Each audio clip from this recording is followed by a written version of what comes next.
So I want to show you guys something really quick about the two videos I made about Jake. First of all, that's a video I made yesterday about Ed Sheeran and Marvin Gaye. You can see it's 17 minutes long. When I click now on monetization, you can see here that they claimed my video. So that means that 100% of the ad revenue that's generated with this video goes to the labels from Ed Sheeran and Marvin Gaye. So I'm totally fine with this. But what it means is, for my work, I get nothing of the ad revenue and they get 100%. It happens with nearly all the videos on my channel, but that's okay.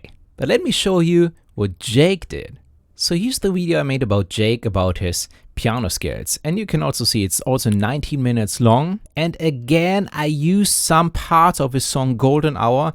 And let's check this out. I go to monetization and yeah, it's on. So that means the revenue goes to me.